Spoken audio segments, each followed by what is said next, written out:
I could have your attention, please. The department has asked for an additional 15 minutes, and so we will reconvene at 1:15.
I can have everyone's attention, please. The department has asked for some additional time for drafting, and we anticipate resuming at 1:30.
Good afternoon and welcome back from lunch on this Thursday afternoon.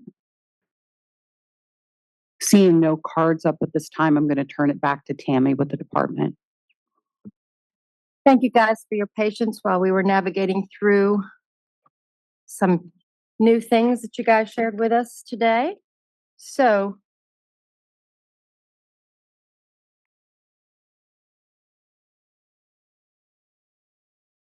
two of the items that I believe Tamara and Ashley submitted, you submitted the things twice because you thought we didn't get them or we didn't go over them, but we've already gone over them, so we're not going to go back over them. Okay. Proposal to streamline enrollment in IBR for consolidation loans that repay parent loan. We did make, so we need to pull this up in 685-209B. Give, make sure it's just that provision, please. 685, where we made the change, the slight tweak into Romanet 2. And I could talk through that change right now for you all.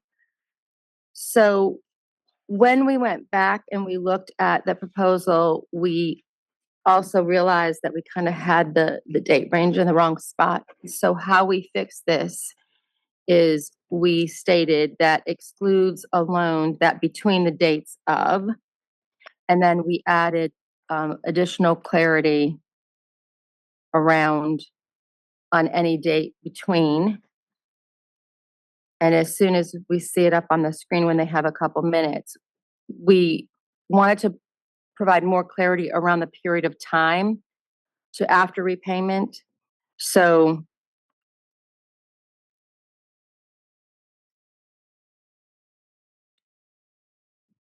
we'll just sit here and look at each other and talk about it at the moment. So that's exactly why, we took some of what you had put in and we tweaked it. And so once we see it, we'd like for you to look at that. We didn't do everything, but we did take, I think, addressed your concern on that. Tammy, could you go again? Could you go over the citation? I know you said 209, but could you be a little more specific? I think there's a couple people still looking to catch up with you. 685-209-B6. B as in boy. Thank you. Yes, ma'am.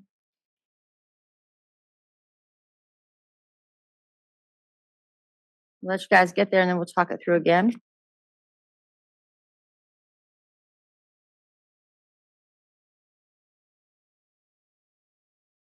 Do you have it up by chance? You guys put it up? Right now. Mhm. It's just both sides. This is here, expected consolidation. Oh, there it is. Yay. Yeah. Oh, that's bright. I like the green. All right. Did we get Timothy a copy? Yeah. Did we get Timothy a copy? Did we get him a copy? So 209B, 209-6, 209B6, Romanet 2.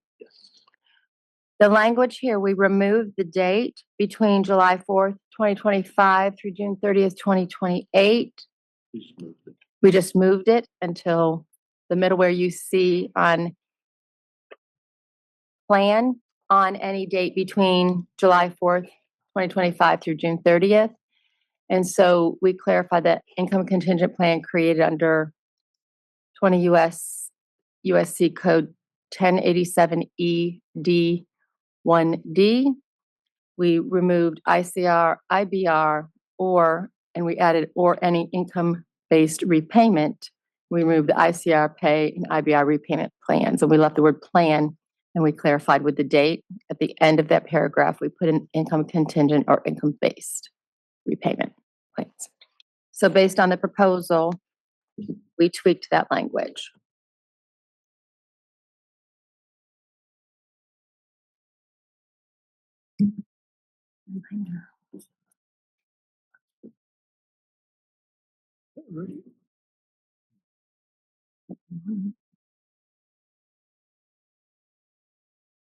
That's good for these.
So we wanted to talk about the second part of your proposal. There was a suggestion that we add language which stated that that forbearance counted as making loans, like as being in repayment, making loans in repayment. And we do not believe that that counts in this particular instance. That forbearances would count, and that they actually be making payments. And that's the statute refers to loans being repaid. And that means making a payment. So under the statutory language, it says being repaid, and that means actually making a payment. So that's why we're not able to accept the second proposal, because we would not be in alignment with the statute. That's a kind of important distinction because the statute only really uses that language one time. So it's a very precise usage there that they want it being repaid before anything can happen with that.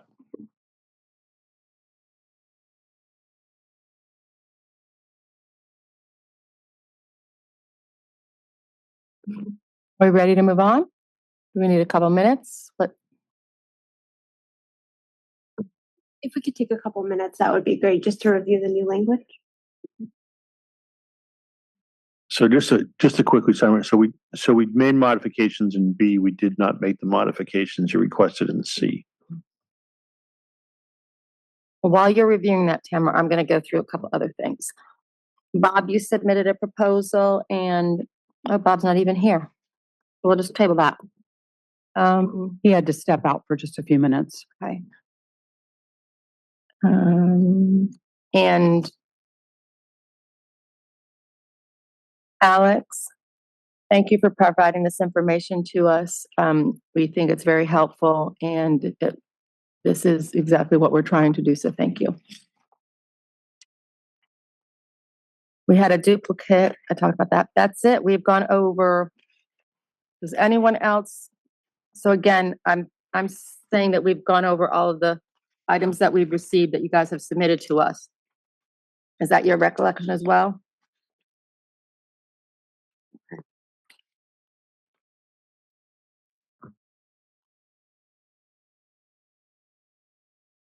Okay. We are not going to go over 685-209. That will be a tomorrow item. We really need through the evening tonight to flesh out a few more things. So we will not be going over, we're not doing a pulse check on 685-209, the repayment plans. Okay. We wanted to circle back on 685-215.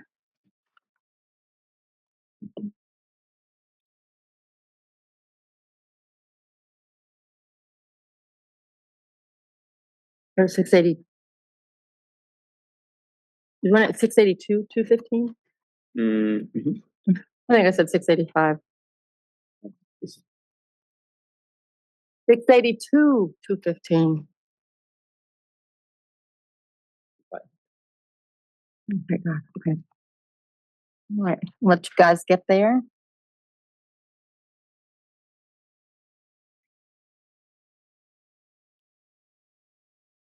This is going back to Alex's questions from before.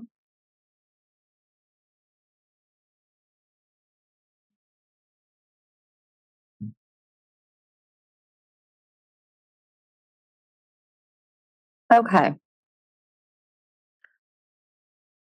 Alex, the statute has not changed anything except the removal of partial financial hardship. And it's basically, we've retained the comparison in this language to the aggregate monthly payment to like the 10-year standard. So whichever payment is lower is basically the aggregate monthly payment. We're comparing it to like the 10-year standard. So we will not be making any changes in these particular sections because all we've done is remove and put in the statutory language.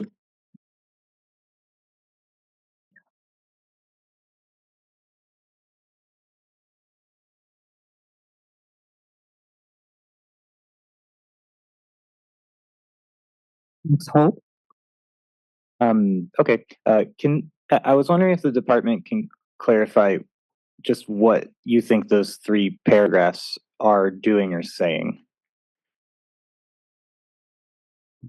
We're talking about the 3 that I was asking about? Okay.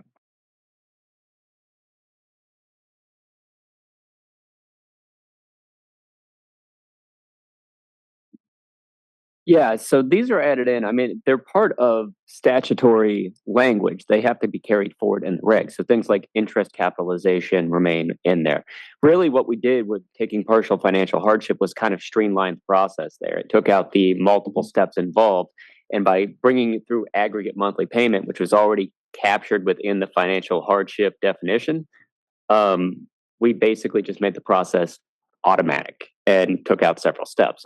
So this was in recognizance of the fact that had been taken out, and to make sure that that was still captured. The aggregate monthly payment aspect that had previously been within partial financial hardship was carried over into the new definitions. Okay, so just I think I'm getting it now. So to clarify, basically, what you understand Congress did was they removed the partial financial hardship test to enter IBR.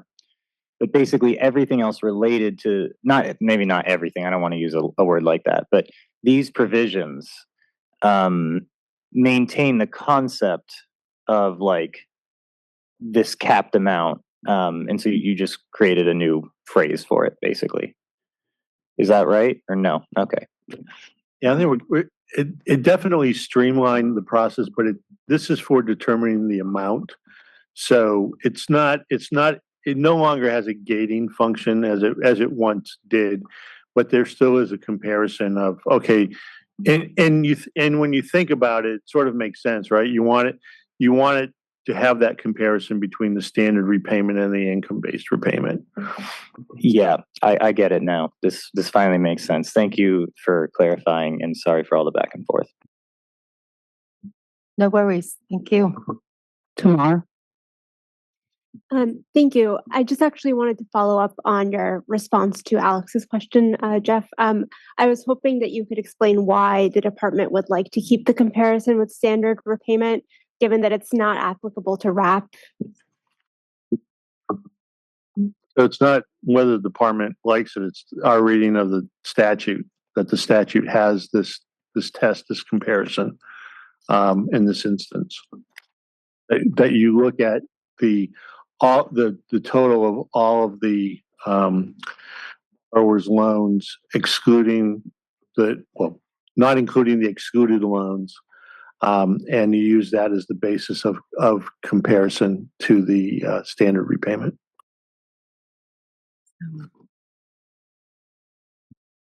Alex Ritchie? This is also amending, just to be clear, my understanding here is that we're amending the FEL part of the statute, and FEL loans do not have access to RAP.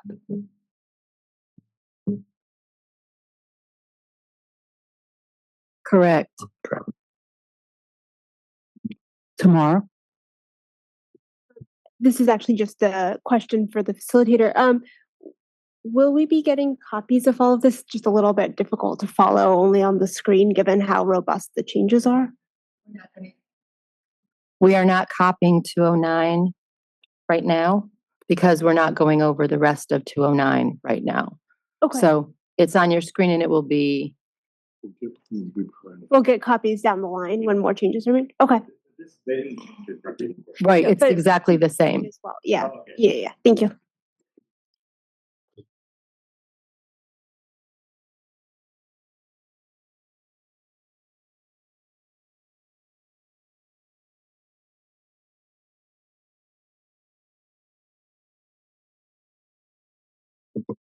We're going to move on to 685, 219. I think there was one other provision. We just wanted to make sure that we go over these reg amendments and do a pulse check on them.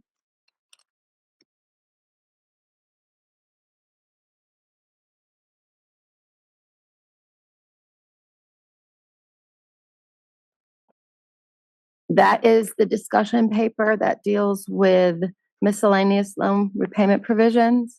So 685, 210, 685, 211 in A and D, 685, 219, 685, 220, 685, 221.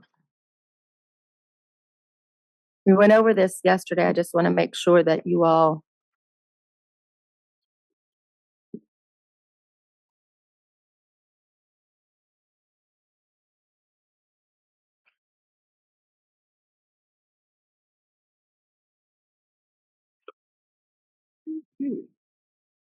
So I think we did go over this and we got an all thumbs up during the pulse check yesterday. I just wanted to confirm that that is what you have as well. Because I had it out, We had one thumb to the side and the rest thumbs up. but we did go over this yesterday, Correct. so we're good. Okay. I needed just to confirm that. Thank you. All right.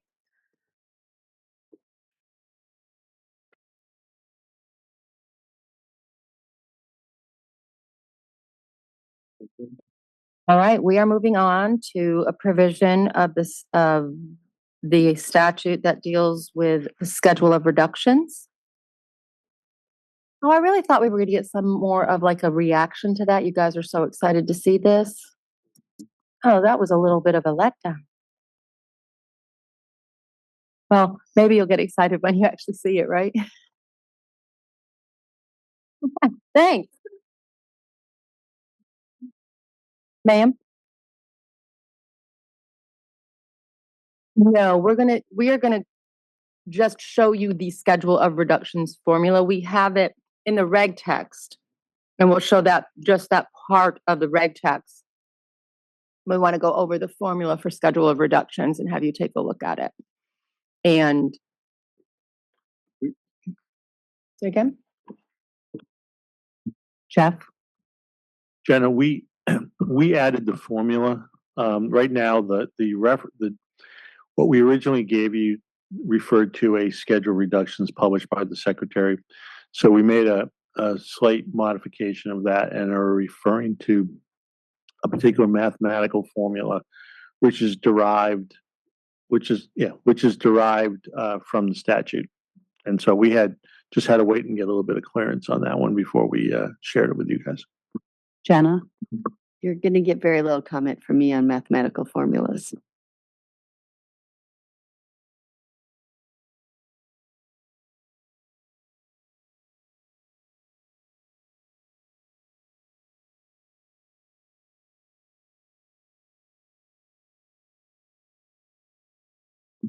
Jenna, did you have another question? Go ahead. Is this from the document that was circulated this morning that has a mathematical formula?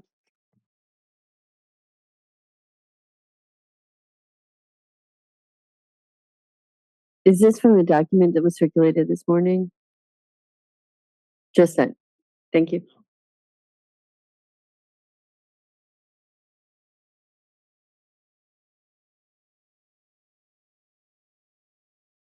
That's tiny. Can we, I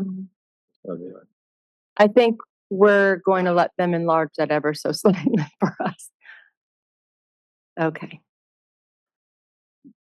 All right, that's a little better. Any chance you could take, just for right now, take the highlight off of it? Tell you what. Okay. That's what you guys are doing. All right. So under M, additional rules for loan limits, this is the condition that OBBB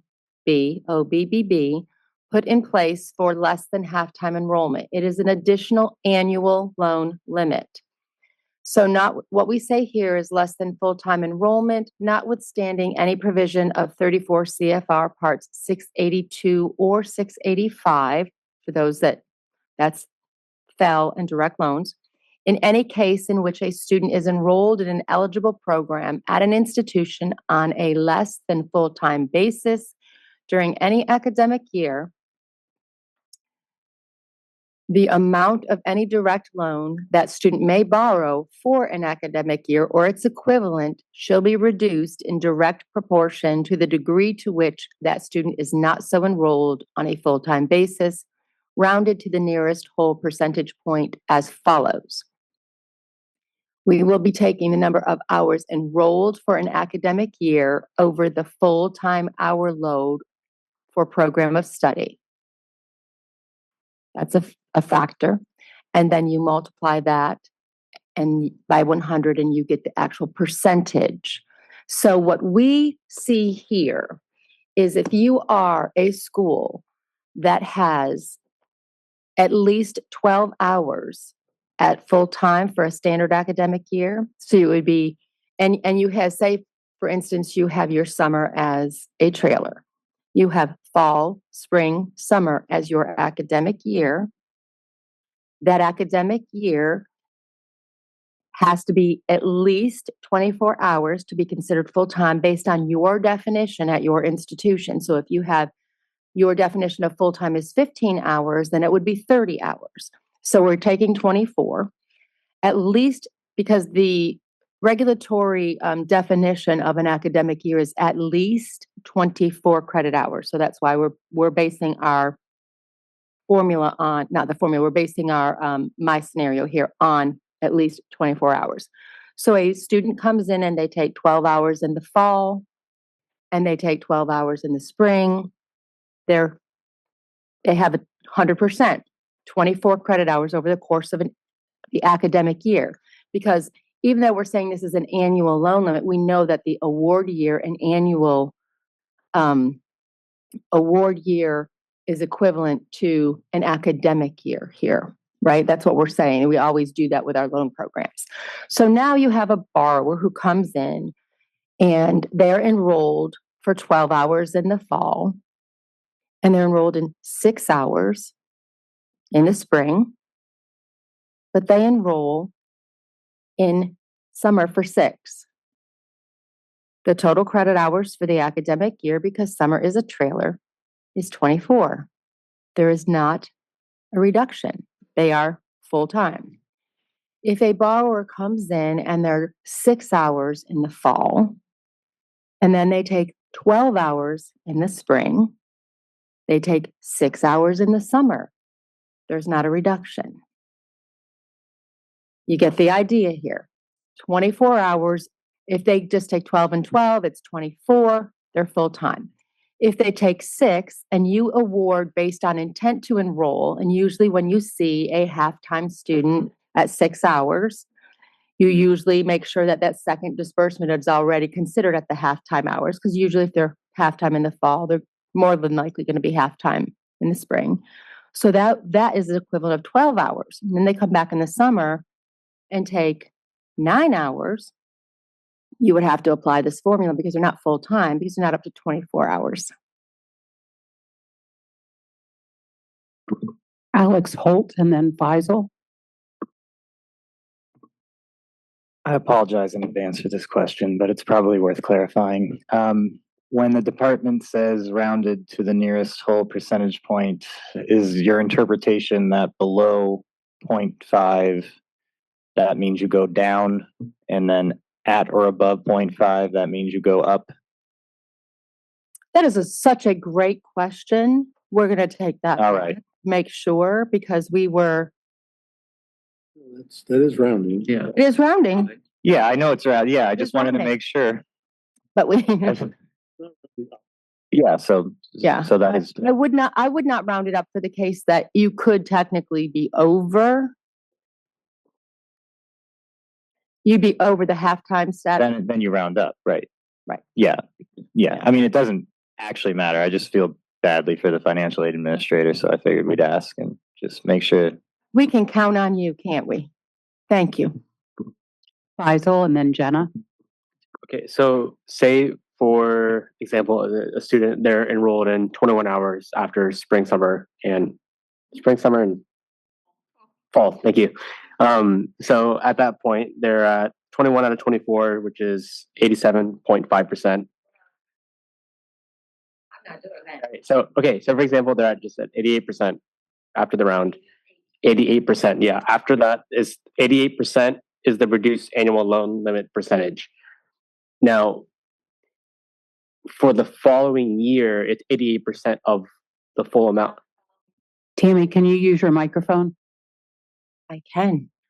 It is not the following year. This is for the year that they are in. This is an annual loan limit reduction based on less than full-time status. So it's in the year that you're in. So if your scenario saying, but the next year, no, it's not the next year. It's the year you're in. Okay, so they would get, in that case, 88% of the Full-time status. Yes. 88% of that. So in essence, they lose 12%. Is that what you're saying? Yeah, that part. I feel like the language should be adjusted to. I feel like it because I get 88% here, but they lose 12%. So that inverse. Well, or am I reading it funny? no, the formula is you're going to take the number of hours enrolled over the full-time hour load for that program. It's not for the program of study. It's. Go ahead, Jeff. So let's take an easy example of someone who is going 75% of what if the full-time load is. You would multiply the 75% times the typical loan limit for someone at that year, at that level of study for that particular year that they're in. You just multiply that by the loan amount. Yeah, so it should be pretty straightforward. We're just going to show you a chart at some point. It gives an example on for an institution that's 12 credits. But again, the form is probably more important than a chart for the simple fact that different institutions use different types of credits and have different definitions of what a full-time student takes. Thank you. I just read that backwards in my head. Jenna? I know I said I wouldn't ask questions about math formulas, and I think I'm not. I think I'm asking a question about timing and how it can be applied in a semester before the end of the academic year. Because you need the full number of hours for the academic year to do the calculation. Yeah, so it would be on the projected, if you're doing it in the beginning, it's on the projected number of hours and across the year. And so if the student takes less than the projection, you would do a reduction for the second disbursement of the loan amount, if that differs, yeah. But conceptually, it's different than how things are done in Pell, where you look at statuses per term, for example. This is looking at it over the entire academic year, and so it doesn't jump up and down like that. But just to follow, so a student enrolled full-time in the fall, 6 hours in the spring, they intend to enroll for 6 hours in the summer. How are you prorating in the spring? And do we really? So this is how, if I were at the school, this is how I would have done it. Before I disperse that second disbursement, I'm checking their enrollment in their 6 hours. They're not going to get that full-time they're not going to get that full-time 12 hours. They're only going to get 6 hours of their loan proceeds. If they choose to ask for money for the summer, they could get up to that additional 6 hours of loan funds. But if I'm at the school and I've awarded based on an intent to enroll and I've done 12 hours and I see 12 hours, or they come in the fall and they take 6, I'm reducing both fall and spring right there, going down to 6. You can always increase it. This will cause, I mean, let's be honest, it's going to cause schools to look at things a little differently because you're used to building your award packages on intent to enroll. So you package the full amount that they can receive. You look at your enrollment and your, all of the checks and balances that you're required to look at every time you disperse funds to a student. There's a whole series of things you must do. And you see that that is less than 12 hours, you're going to adjust that disbursement down right away. That way you're already protected because they can get more. If they come in and they say, oh, I'm only going to be 9 hours in the spring, and then I end up taking 15 and it balances out. And so you look at it from that perspective, you're going to have to look at enrollment, actual enrollment, when they are getting that subsequent disbursement. If they are less than full time, you're going to have to look at things. Tamar? Thank you. To the department's good point about how different schools have different loads that count as full-time, different structures, I'm wondering if you can clarify for us how this formula will apply in cases where students transfer between programs in the course of the same academic year. Well, that would be up to the school to look at it because it's not about a program. It's about hours of enrollment for the whole academic year. But to your point, you're looking at the entire academic year. So if you weren't there in the fall, but only there in the spring, you're going to look at it over the entire academic year because the loan amount is the loan amount of that academic year. Yeah. Sorry, so just to clarify, so let's say a student is enrolled in school A and they're actually taking over the limit for full time. So instead of taking 12 hours, they're taking 16 hours. They then transfer schools. And because they're transferring, they decide to take a slightly smaller load. But over the course of both, you could see how it could average to be full time, but across institutions, they have different requirements. How does that? I don't see that happening because if they're going at the second school and they're taking a lesser course load, you're going to build that loan package on a lesser course load, not more. So they're only going to get up to, so for instance, they're taking 6 hours instead of full time. So she's talking transfer schools. Yeah, you transfer. Well, I mean, if they transfer schools, you will have looked at that, Remaining loan. right, the remaining loan eligibility from the school that they're transferred from. So whatever loan they received, just like you do now, when they transfer, you make sure that they didn't get more money than what they were supposed to get. So when you're getting ready to build that package, you're going to look to see what they had already received. And if they received exactly 1/2 of what an annual loan limit would be, the most you would be able to give them if they were full time is half that loan anyway. It's no different than what you already do. The financial aid management systems that schools use on their campuses do this already. Like this stuff is already done. What we're doing here is imposing an additional annual loan limit based on full-time study. So we all know, we don't want to say this out loud, but we do know that there are some students that immediately come in, they get the maximum loan money. The minute those funds hit their account, they either withdraw or they wait until after, the census date, they keep that money and they're done. They don't attend the classes. So I believe the way this bill has been structured is to have accountability all across the board to prevent students from getting excess loan debt when they're not trying to complete a course, their program of study. This is encouraging these students and these borrowers to fulfill their coursework, to get their credential, get their degree, get their certification. And so this is another way to put a layer of accountability on students to make sure they are earning the funds. And if you think of a credit or clock hour school where they're considered full-time, they get their full-time money, they don't get another disbursement until they've completed all of that coursework. And then they get another disbursement. So it's kind of like we're holding an accountability measure to make sure that students are not over borrowing and not fulfilling their degree.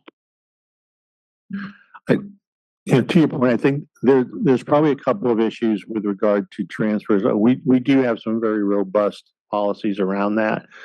Let us take back and just overlay some scenarios on the transfers to see if there's anything quirky that comes up as a result of this. Okay, thanks. Alex Holt? Yeah, so I don't know if this is going to call the bat signal, but the department already prorates Pell Grants, and I guess I'm just wondering, like, is this really any different? How would this differ from Pell Grants? Yeah, it's significantly different than Pell Grants, and that's coming from someone who sort of cut his teeth on the Pell Grant program.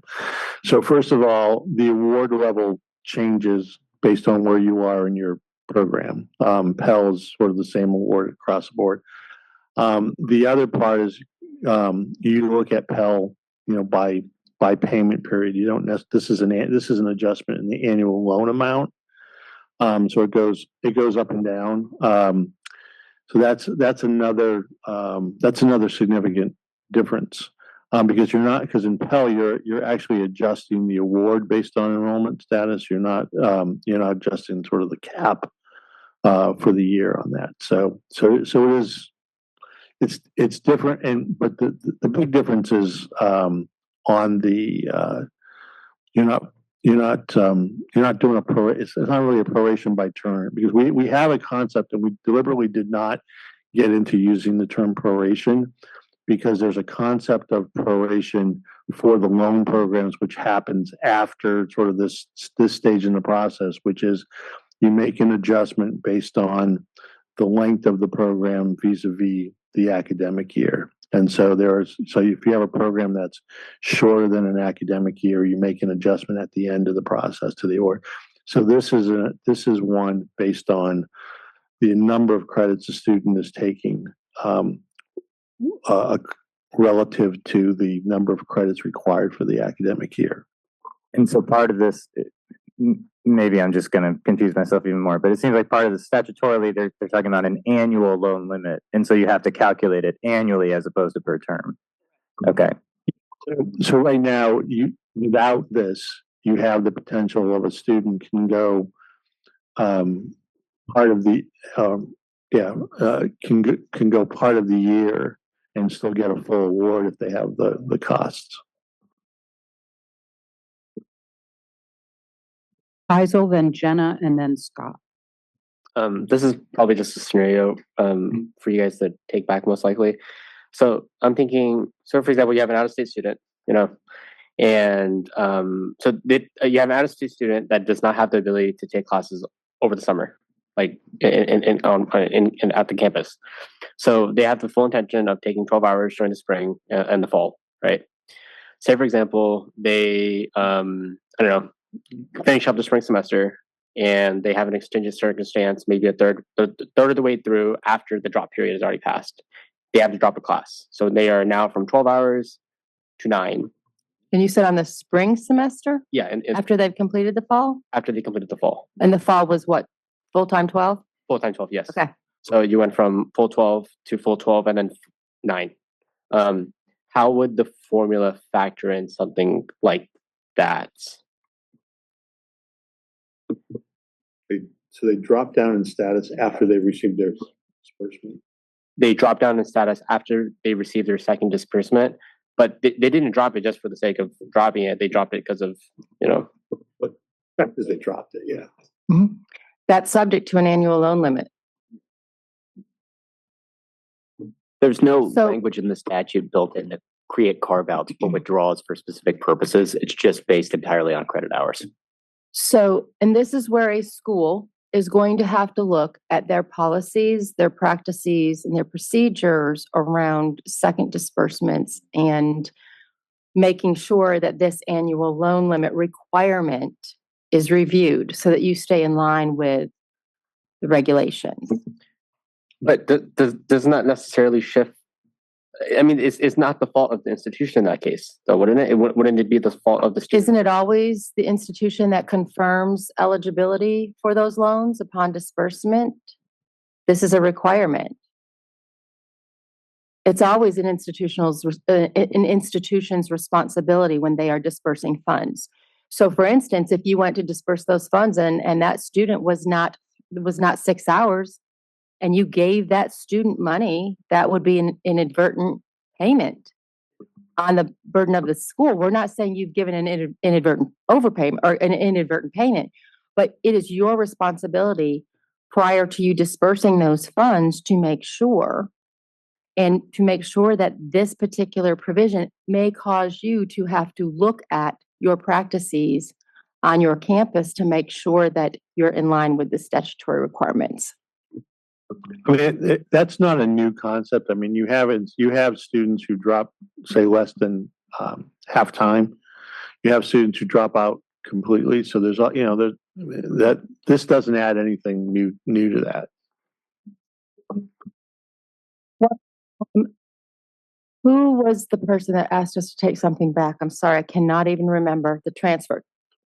Tamar, would you please just email negregfacilitator@ed.gov so that we have a record of your request? And all you really need to say is transfer students and how is that going to work for schedule of reductions for transfer students. And that way we'll have a record of it. And then we can, do our little huddle and come back with some answers. Sure, no Thanks so problem. much. Give me a few minutes. Jenna? I believe there's a proposal submitted to measure at the point of disbursement. Yep. When was that? 10 minutes ago. So, well, good thing because I didn't have it and I was getting a little worried. And I think there's a, We'll have to look at that. of course, after. I'm just flagging it. Yep. And then the question, there's a follow or subsequent question about about the return of funds if they were dispersed at a time when the student was eligible, but then they drop.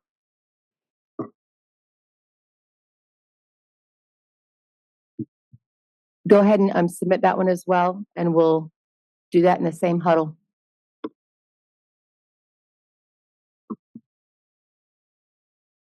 Scott?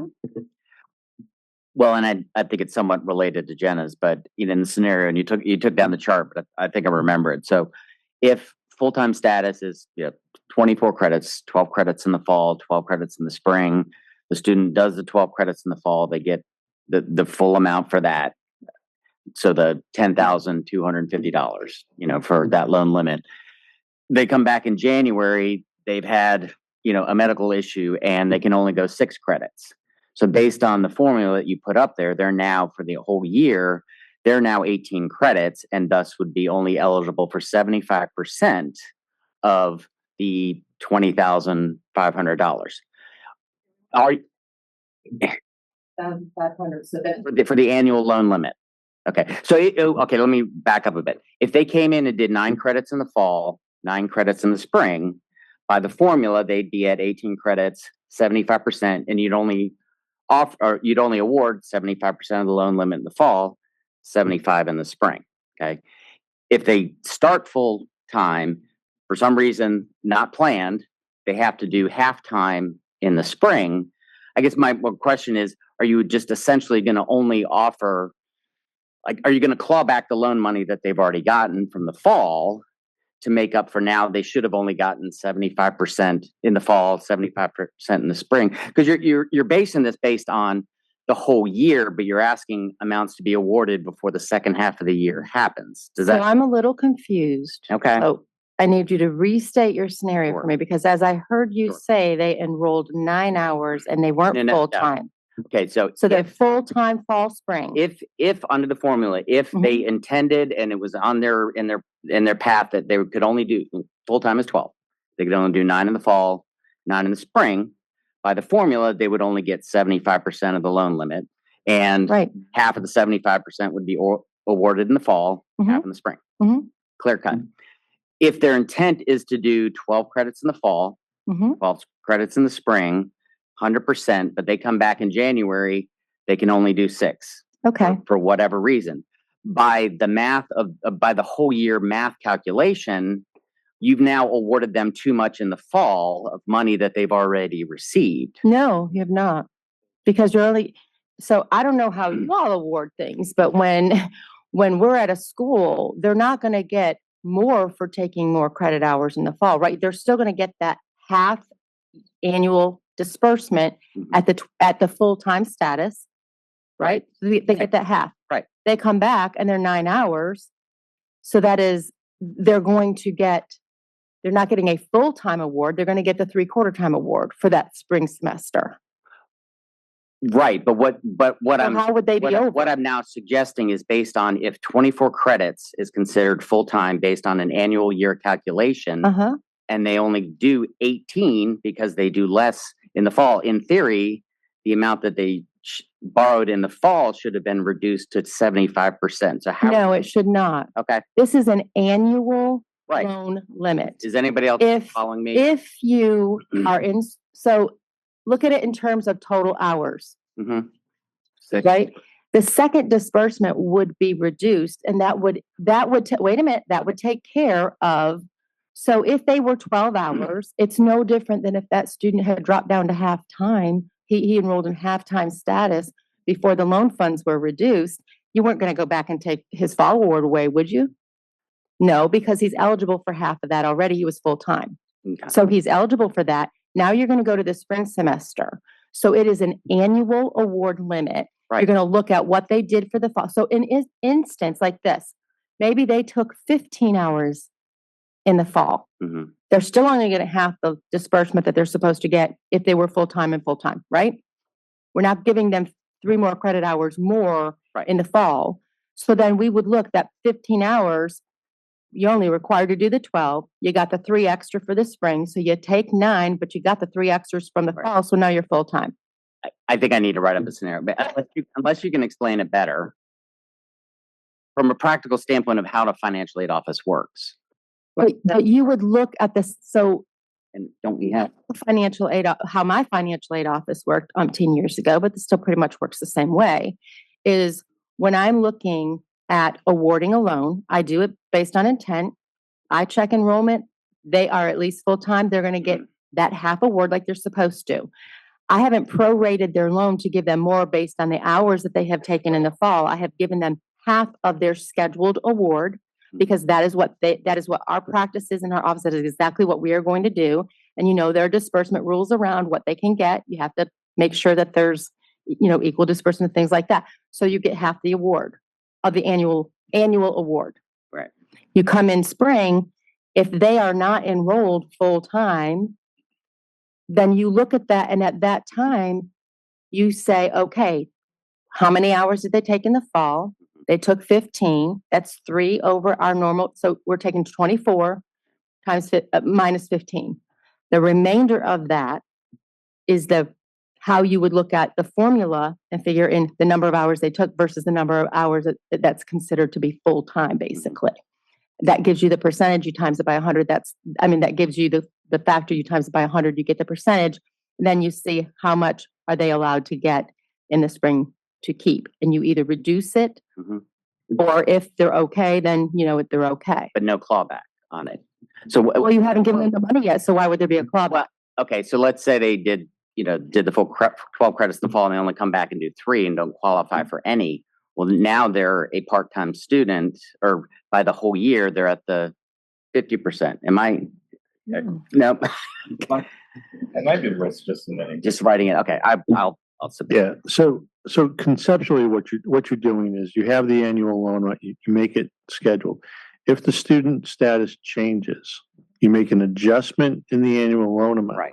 And then you adjust the second disbursement to conform to the new annual loan amount. Okay, so whatever would have been reduced, like again, in the scenario, it had been 9 credits in the fall, 9 in the spring, whatever the 75% in the fall, they got that 25% for the half. So now in the spring, that 25% you have to take back of the amount they're eligible for the spring because they're now half-time. Or the loan, the eligibility, the amount that they can borrow. Reducing the amount that they can You're borrow. reducing their, based on the annual loan limit. Right, Um, okay. I'll try to put together a scenario. Yeah, and that's why this is different than Pell, because you're adjusting that annual limit. You're not, it's not an adjustment in the award, you're adjusting the annual limit downward, Mhm. and then you're conforming the second disbursement to that revised limit. Jenna? I'm going to try. I think that my example is actually going to flip the scenario where you're half-time in the fall and you're full-time in the spring. Hmm. Does that mean you only get 75% in the spring while you're attending full-time? In this case, if you built your award package based on intent to enroll, right? So you saw the 6 hours, you built the award package on 6 and 6. They come in and they take 9, you would actually look at probably giving them their 3 hours more as a 75%, as being a 3/4 time student in the spring. And then if they came back in the summer and did the rest of it, it would be 100%. So if you're building your award package based on intent to enroll, like everyone does for loans, and you build it on 6, you're going to bring, more than likely, you build the second semester on 6 as well. You don't, if the student comes back and tells you I'm taking 9, then you would look at that, you would do the calculation to make sure that that student received 75% of that award for that semester, because they're not certainly going to be over because they were only 6 hours in the fall anyway. They take 12. Jenna, can you use your microphone? Sorry, but if they take 12 so that they're full-time, Mhm. are they getting 75% because their annual number is 75% of full-time? If at the end of the 2 terms, they are less than full-time, they would get whatever that formula percentage was. So I don't know if it's 75% or whatever, or 62%, whatever that formula percentage gives you, that percentage of money that they're allowed to retain, right?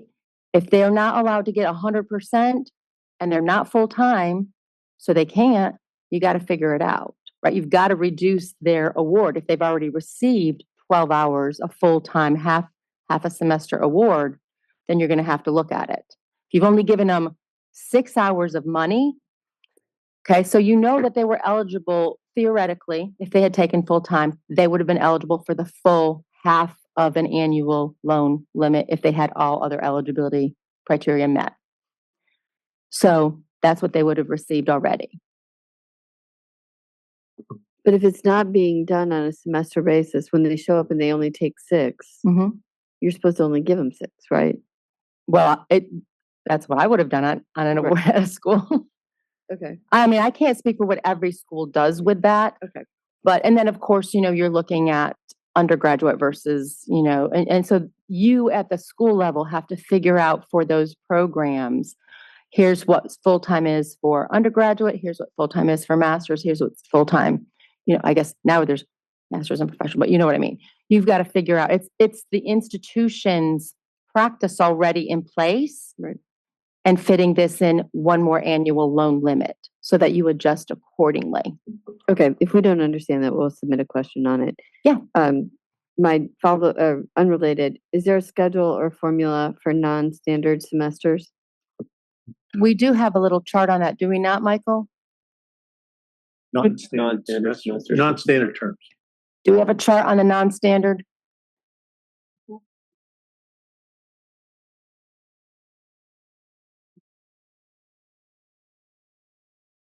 Hold that thought while we're thinking. Yep. I'm trying to pull my cobwebs out. It's been a minute since I looked at it. Yeah, Michael, there is one on the chart. If we could pull that chart up for the. Okay, they're working on it. Stay tuned.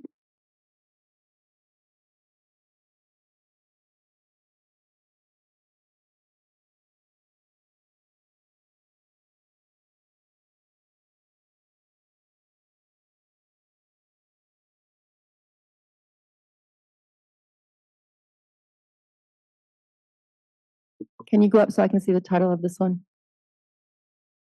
Okay, perfect. Thank you.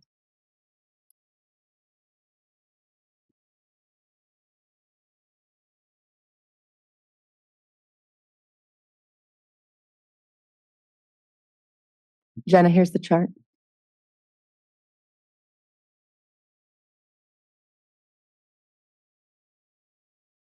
They're going to pull it down. We're going to read the top part of that. Okay. Want me to read it? Programs offered in non-standard terms, an annual award schedule of reductions, graduate equals 40 quarter hours full-time per academic year. For programs offered in non-standard terms, full-time enrollment for programs offered in non-standard terms is defined by multiplying the number of weeks in each term by the number of credit hours in an academic year, then dividing by the number of weeks in an academic year.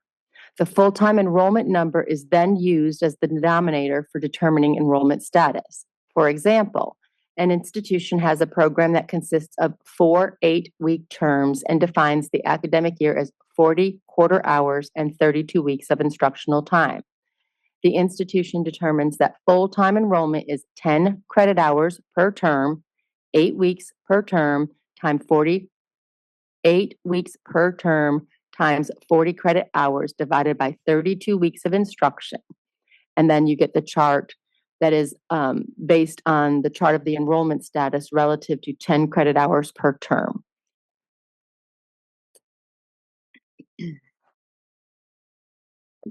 Thank you. I'm not going to share a hypothetical for one of the institutions in my state that is not in my system, but operates on a 5-quarter system. I'm going to leave that one alone. Thank you, Jenna. We really appreciate that. Yep. It all rolls up to 100%. So, I mean, we just Does- go does- down from there. Love Yeah. 100%. Just kidding. If Jenna, don't say those things to us, please. Sorry, it's a long-standing joke for Georgians.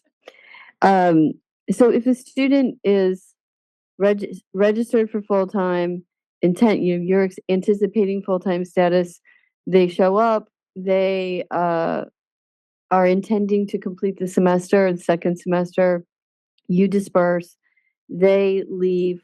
What is the status of return to funds? And is that one that you said you take back? Or is it is? Okay, thank you. Alex Holt, who's waited very patiently. Thank you. It's been riveting.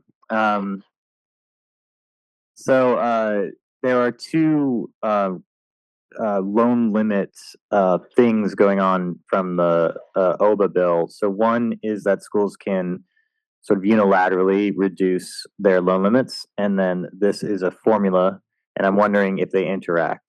No. For a program, right? So Yeah. any student in a program, so they're not just gonna they have to have Yeah. for a program. Yeah. Okay. Well, that program's full-time status would be what it is, Yep. and they would have to use the annual loan limit to apply to that program's. Okay. So But if they've already, so basically what they've done is they've already reduced that loan money based on that program. Because that's what they're allowed to do. so if they reduce it from, let's use graduate. So if they reduce it from $20,500 to $10,000, then is the denominator basically, or the numerator? I don't remember. Is it based on $10,000 now?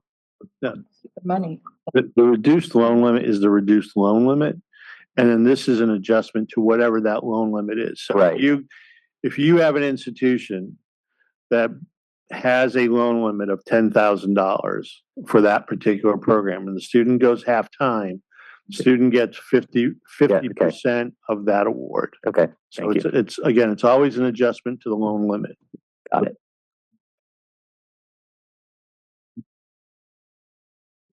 I see no other cards. It is 2:35. Would you be interested in a break? Would. Thank you. We'll come back at 2:45. Thank you.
Welcome back from break, everyone.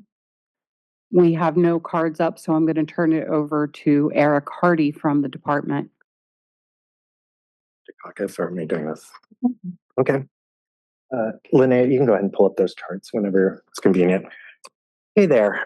So when we were doing our initial analysis of OB3, we put together borrower eligibility charts just to kind of get us started as we were developing our system requirements, our potential system requirements. You know, we weren't trying to predict what's going to happen out of NEGREG. So just want to make that clear. We started looking at potential requirements. So I'm going to share these charts with you guys. And hopefully this will help kind of start to sink in what borrower and loan eligibility is potentially going to look like.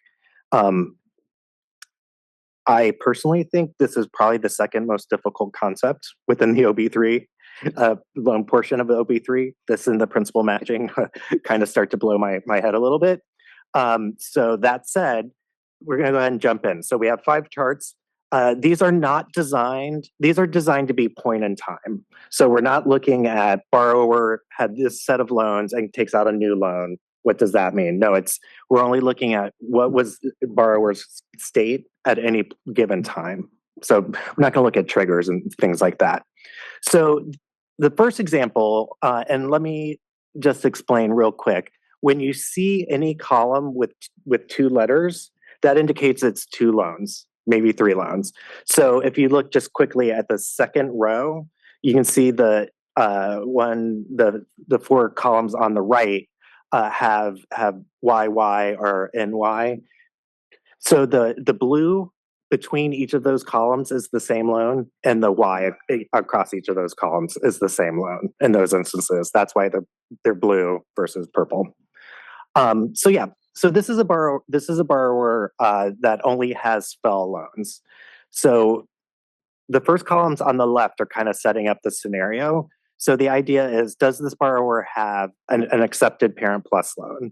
So first column, first row, that is all this borrower has. They have an accepted Parent Plus loan. So this particular borrower would only be eligible for the current or legacy traditional plans. Haven't quite landed on the right word there yet. So, and then of course, it's an accepted loan. So it's not eligible for IBR, new standard, which is actually going to be called tiered standard, or for RAP. Second row, this borrower has an accepted Parent Plus loan, and then also has a sub and unsub loan. Again, we're only talking FFEL loans. So this borrower, both of those loans would be eligible for all of the various legacy plans. The accepted loan obviously would not be eligible for IBR, for tiered standard, or for RAP. However, that sub or unsub loan would be eligible for IBR, tiered standard, and for RAP. So it starts to, now you can start to see the patterns repeating here. Next column, this borrower only has a consolidated Parent Plus loan. So they, again, an accepted loan. The only plans that this borrower is eligible for are all of the traditional plans. So this borrower is not eligible for IBR, tiered standard, or for RAP. Next column, you can see, row, I keep saying that. It's another consolidated Parent Plus loan, another accepted loan, but now this borrower has also sub and unsub. Not very different than what happened if it was a regular Parent Plus loan that had not been consolidated. So again, you can see both of those loans would be eligible for the traditional plans, but only the sub and unsub would be eligible for IBR. And then of course, these are all FFEL loans, so none of the loans would be eligible for tiered standard or for RAP. I can keep going through this, but I think you're starting to see, we're just kind of looking at these various scenarios, and really once you start just grouping the combination of accepted loans with non-accepted loans is where you start getting the differences there. And it gets more fun when we get to factor in pre and post July 2026 loans. All right. Let's take a look at the next chart, please. Eric, before we move on, we have a question from Faisal. Yep. I'm sorry, Tamar first. Just two questions. One, well, and comment first. I know we haven't really touched or really spoken on student veterans slash just related issues on that, but how would, I guess, like non-degree programs or certification programs fit into this schema? I'm sorry, I missed the Non-degree programs or non-certification, non-degree programs and certifications fit. non-degree programs. Non-degree. And second question would be, how would, I guess, military personnel who are limited in their ability to take a full course load because they're called on active duty or reserves? Yeah, I don't think any of those factors come into play in determining plan eligibility. Of course, they come into play for loan eligibility, but for which plan those loans, once the borrower has them, they don't really come into play. Tamar. Thank you. And thank you, Eric, for taking the time to walk us through this. I really appreciate it. I just wanted to make sure that I'm understanding something quickly. So you're saying that consolidated FEL Parent Plus loans, so not direct consolidated parent, just FEL Consolidated Parent Plus is not eligible for IBR, even if it's consolidated prior to 2026. Am I understanding that correctly? That's not what you're saying. You're not talking about. No, I think that she's right. I think there might be a typo. If you look on the third row, we have the consolidated parent plus only. We're saying that loan is not eligible for IBR. And once we change the requirements for PFH, they will be eligible for IBR. Right. So, yep, that's a good flag. There is a typo on the chart. So, thank you. I thought she was saying don't consolidate with a direct loan. Just regular consolidated IBR. Yeah. All right. Thanks, Linnea. Whenever. All right. So this borrower only has direct loans, and all the loans are pre-July 1, 2026. So again, you can see starting on the left, we're looking at a Parent Plus loan. We're looking at a consolidated Parent Plus loan, and we are looking at whether or not the borrower has a direct loan. Again, all of these loans are before July 1, 2026. So that Parent Plus loan that has not been consolidated, the only plans that loan's eligible for are the traditional or legacy plans. So that'd be, 10-year standard, extended, graduated, all those fun ones. Second row, borrower has a Parent Plus and then also has a direct loan that predates July 1, 2026. Let's just say it's an unsub. So both of those loans would be eligible for the legacy or traditional plans.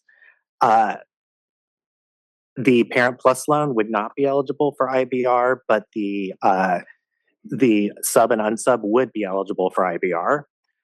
Neither loan is eligible for tiered standard. So in order to qualify for tiered standard, you have to have at least one loan dispersed after July 1, 2026. And only the sub and unsub loans would be eligible for RAP. Linnea, can you scroll down just a little bit so we can see with the number 2? So just wanted to make this note here that if RAP is the selected plan, then all of the eligible loans for RAP have to also be on RAP.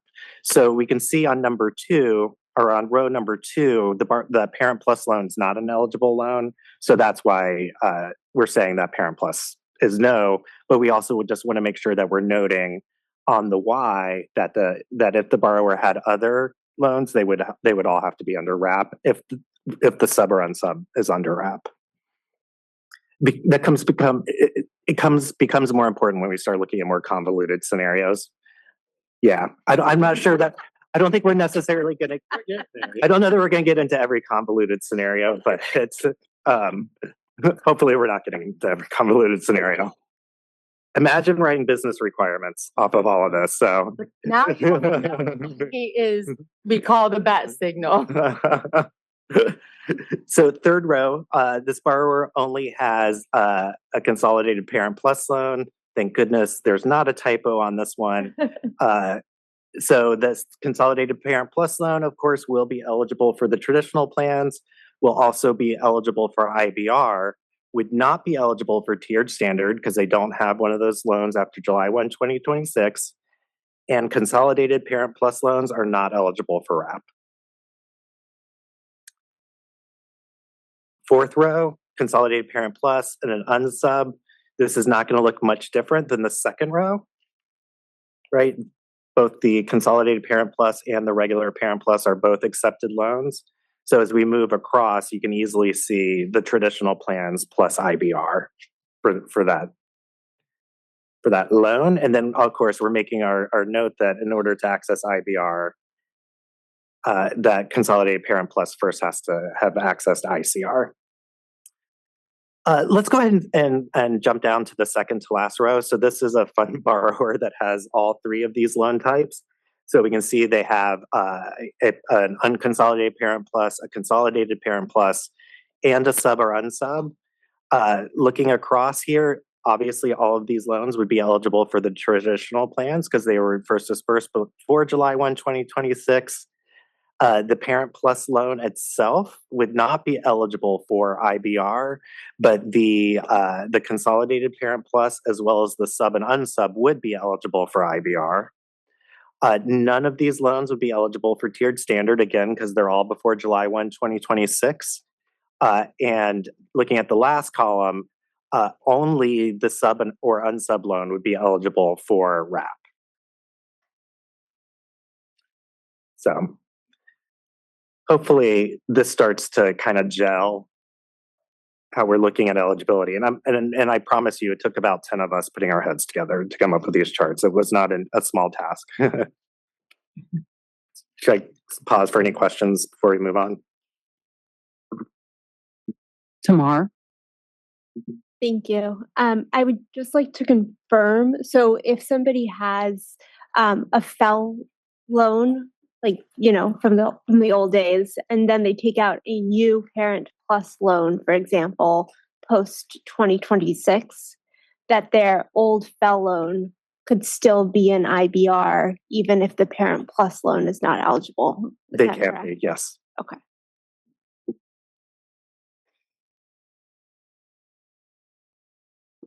All right. Can you scroll us to the next chart?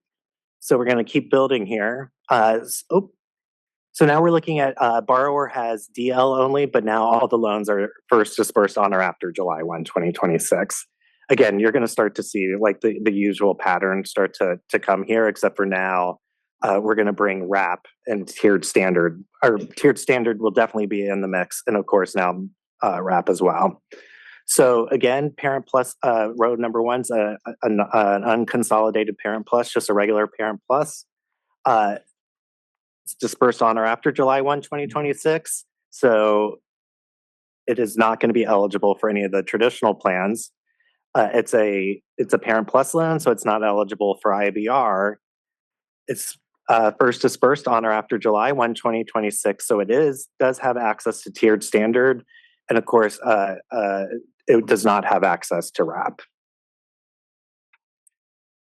Second one, now we're looking at an unconsolidated or a regular parent plus along with a sub or unsub that was first dispersed after July 1, 2026. Again, none of them are going to be eligible for the legacy plans or for IBR. Both of them will be eligible for tiered standard, and only the sub or unsub would be eligible for RAP. Pretty straightforward. And so we'll start to see the third row, right? This is just a consolidated parent plus, which is also an accepted loan. So same eligibility as a regular parent plus. They really only have access to tiered standard. The next row, a consolidated parent plus with a sub or unsub.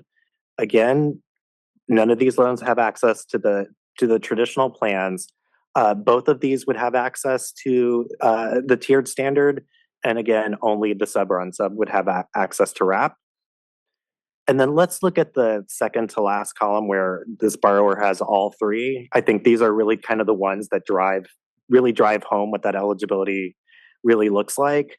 Again, none of these loans would be eligible for the legacy plans or for IBR since they're all dispersed on or after July 1, 2026. All of the loans would be eligible for tiered standard. And again, now we have to note here that if a borrower does elect to pay under tiered standard, that all the eligible loans have to be paid under tiered standard. Let me say that a little differently. If the borrower elects to pay a sub or unsub under tiered standard, then all of the eligible loans have to also be paid under tiered standard. Obviously, the plus nor the consolidated parent plus would have access. I'm sorry, they would have access. Duh. I was thinking wrap, but got one column ahead of myself. So yeah, certainly they're on wrap. They would not have access to the wrap plan, but the plus loan, or I'm sorry, the sub or unsub would. Again, kind of straightforward since we're only looking at a borrower with loans on or after July 1, 2026. So let's take a look at a little more complicated scenario. And there's only 5 of these charts, so we're halfway through.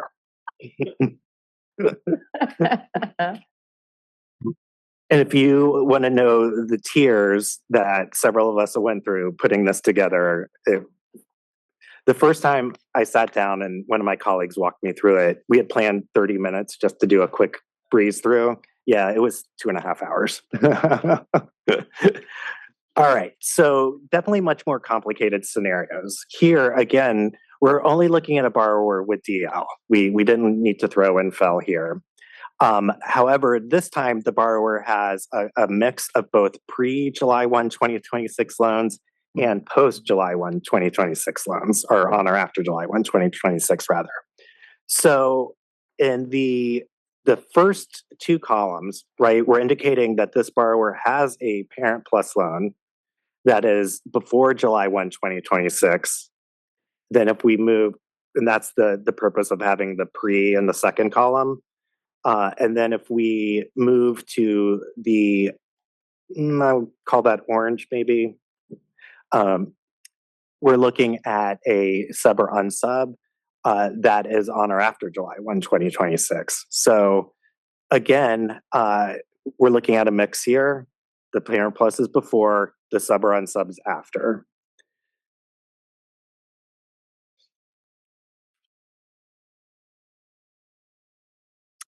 Right.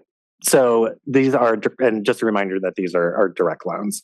So here we're looking at whether or not the loan is eligible for current traditional or any of the legacy plans or the traditional plans rather. The answer there is no. Right? Does that make sense? On IBR, the answer here is going to be no, right? Parent plus loans do not qualify for IBR.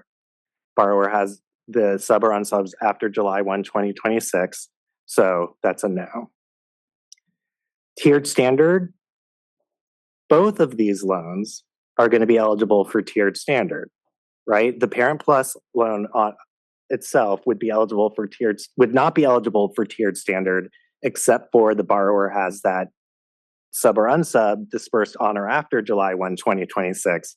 So that brings the parent plus loan only into tiered standard. It was a trick question when I asked you if it made sense on the legacy traditional plans, right? Because this is really where it starts to get different, where that parent plus loan, if the borrower had not received a new DL on or after July 1, 2026, the parent plus loan would have been eligible for the traditional plans. But because the borrower got that new loan, that old loan no longer is eligible. And then, of course, the newer loans are also eligible for wrap. The parent plus loan is not eligible for wrap.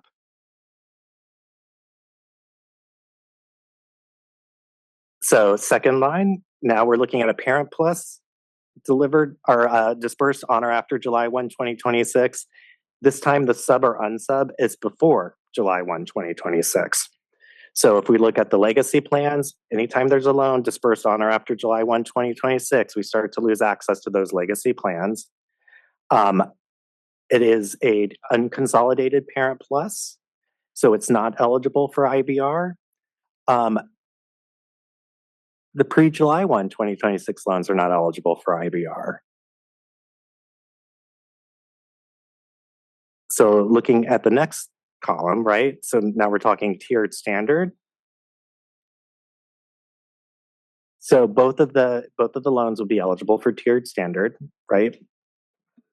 They got the, even though the sub or unsub is dispersed before July 1, 2026, that disbursement on the consol qualifies them into the tiered standard plan.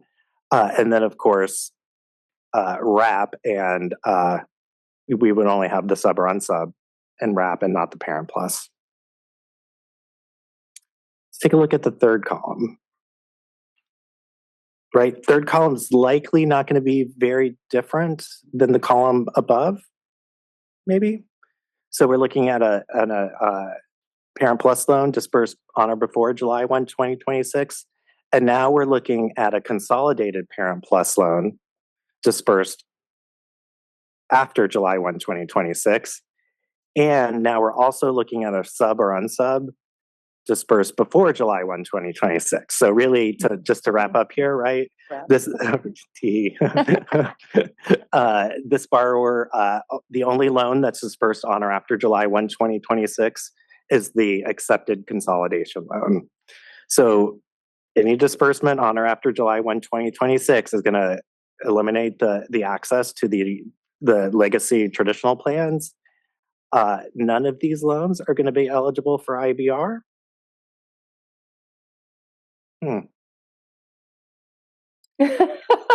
All of the loans are going to be eligible for tiered standard. Only the sub or unsub is going to be eligible for RAP. I'm going to pause because I suspect there's a question there, right? We have a couple questions. We have Alex Ritchie and then Tamar. Tamar can go first. Can you scroll down to? Thanks again for walking us through this. I just wanted to make sure that I'm understanding, just because there's a lot going on here. For the so for the consolidated parent plus loans, in this chart, there's no distinction between direct consolidated parent plus and FEL consolidated parent plus. I'm sorry, this is, I believe it was all DL only. Yeah. Okay, so I just wanted to confirm on the first chart, when I had asked, I think that you shared, and let me know if there was a misunderstanding here, that FEL consolidated parent plus is eligible for IBR, correct? Yes. Even though they could not first enroll in ICR. They would have to have first enrolled in ICR. But FEL loans can't enroll in ICR, right? Oh, that's true. That's why it was no. The chart was accurate to begin with. Good job, Eric. So Great. So just to confirm, so people who have FEL consolidated parent plus loans are not going to have access to any kind of income driven repayment after It's just like 2020. right, it's just like today. Okay. There's no change to that. That's how it is now. Yeah.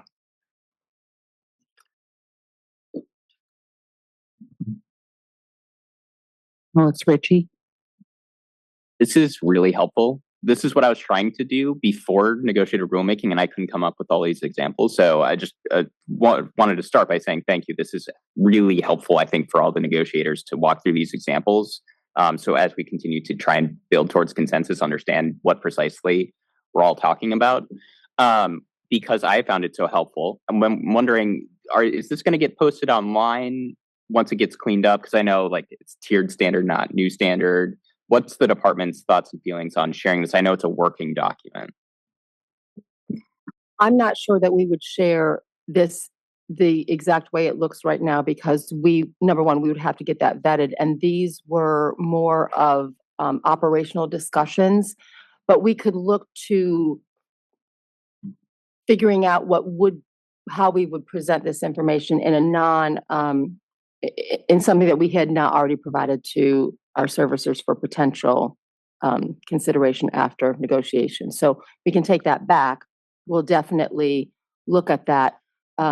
I think if we were to post this online, that people would absolutely lose it because it's really complicated. But what we could do is look for- Servicers agree.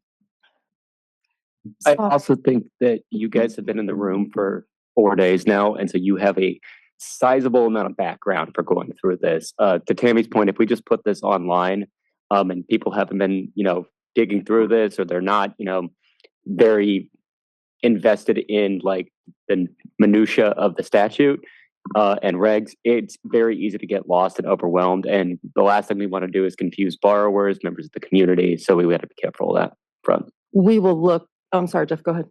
It doesn't come, the charts don't come with Eric. No. So, Just Eric.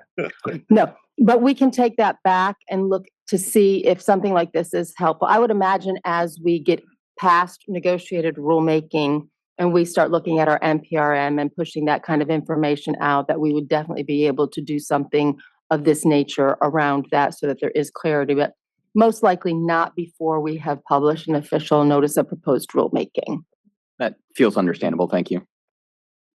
Tamar? Thank you. Sorry, just to go back to the FEL Consolidated Parent Plus, just because this is actually, I know this might sound like minutia, but this is an issue that we see all the time. So what if you have a borrower who's FEL Parent Plus double consolidated and are currently enrolled in IBR? Because this is something that we do see. Yeah. Is there a way to account for that? We're not going to take away IBR. We're not going to take away IBR from those borrowers, but there will not be any new enrollment for double consols into IBR. Okay. OB3 closes what we call the double consolidation loophole. Okay. Thank you. Alex Holt? What if after we're done with this, you just start on page 1 and show it for 10 seconds on each page?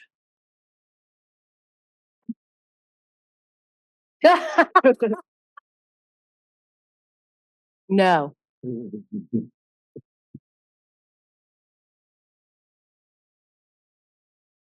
So let's stay on that same row.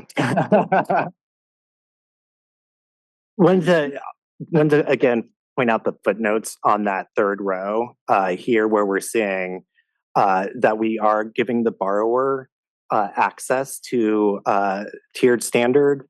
That first footnote, if tiered standard is selected, all eligible loans have to be repaid under that same plan. Right. So this is the catch here, right? If they want one of their loans on tiered standard, all of the loans have to go on tiered standard. And then let's take a look at the second footnote. Linnea, can you scroll just, I think there might be a little bit, oh yeah, there is a little bit more. If RAP is selected, all eligible loans must be on the same plan and any accepted loans are paid separately under tiered standard. Pretty much the same thing we've been saying all along. All right, so let's roll back up to that third row, if you will, Linnea. Thank you very much. So now you can certainly see we are saying that all of the loans are eligible for tiered standard and only the sub or unsub is eligible for RAP, noted by that yellow Y in the RAP column on the third row. So looking at the fourth row, right, we're looking now at a Parent Plus loan that's dispersed on or after July 1, 2026, a consolidated Parent Plus loan, or it even could be a double consult that is dispersed after July 1, 2026. And now the sub or unsub is before July 1, 2026, right? Mm-hmm. Got a loan dispersed after July 1, 2026. So that's the great divide. So none of the loans are eligible for any of the legacy plans, nor are they eligible for IBR. Standard and RAP. Tiered standard and RAP. Yep. So this borrower is limited now to tiered standard for all of their loans and RAP only for their sub and unsub. Yep. But remember, get into tiered standard on one of those one of those accepted loans. Now they have to be in tiered standard on the sub and unsub. All right.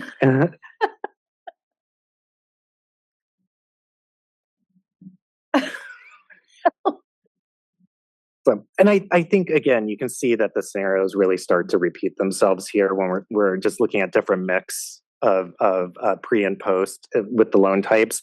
I'm happy to walk through each of these rows individually as we've gotten to these more complex. This really is the most complicated one we're going to have. But We have a question from Jenna. More a comment. I just wanted to thank you for what you've done and observe that I really like the tie and shirt with the red and white and blue on brand. yes, ma'am. You know, I knew what I was doing today. That's what he's doing every day. No, and I mean, in all frankness, there was an army of people behind me that came up with this. It was definitely not me. I was not the brain behind this. My very good friend Travis Sturlason was, and he's amazing. He's my teammate, and between he and Ashley, I just couldn't be in better hands. So would you guys like me to keep going through each of these rows, or should we just move on? I think we're really getting the concept. Yeah. It's just, once you start seeing one accepted loan, it's really kind of the same. I'm sorry? Yeah, exactly, right? All right, let's go ahead and move down to the last chart. Thankfully, this one's a lot easier. So this borrower only has Parent Plus and accepted loans. So this one's pretty straightforward because it's all accepted loans. The only plans available to these borrowers are tiered standard.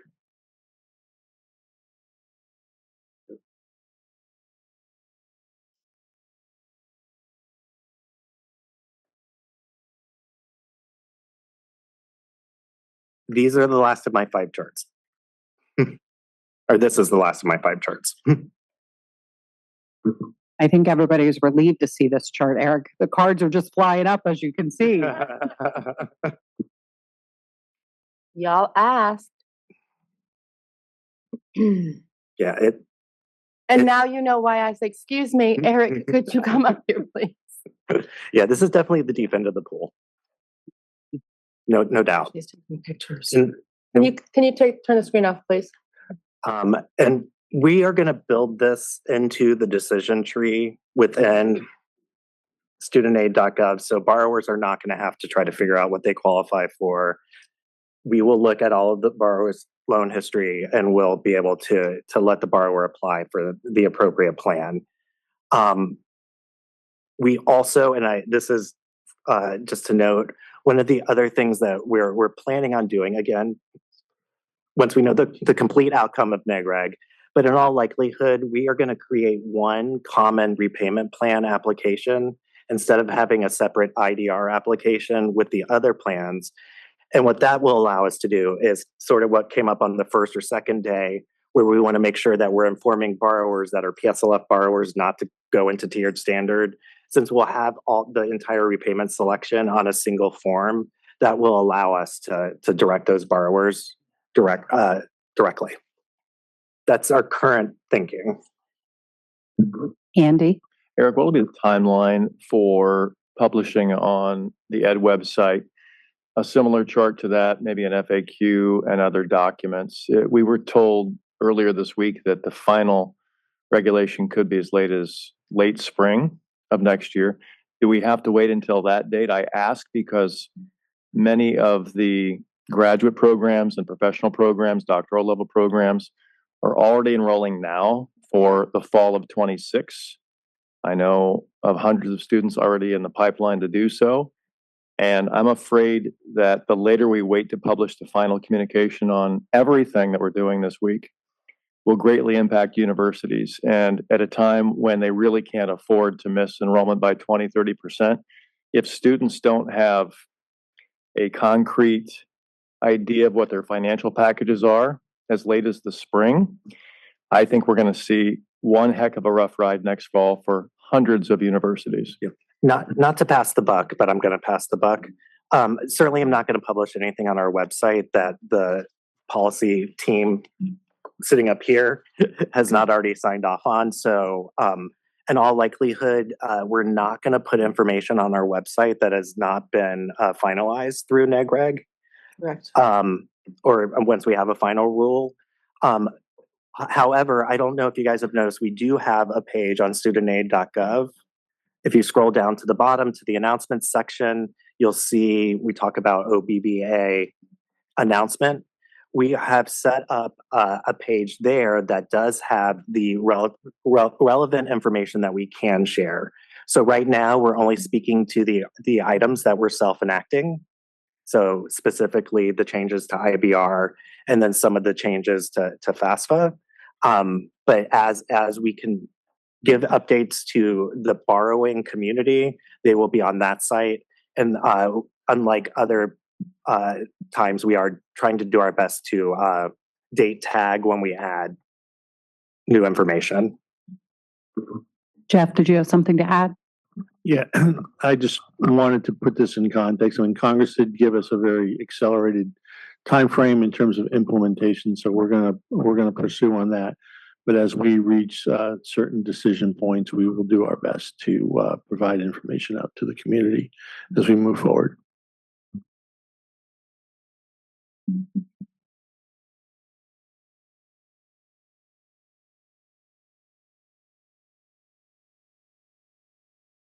I see no other cards at this time.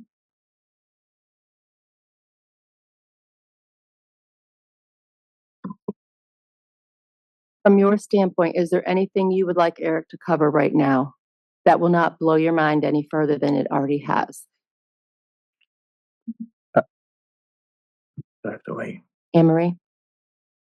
Alex Holt. I submitted questions related to interest and principal subsidy. So I don't know if you were going to cover that or. Let's look at those. We have the time.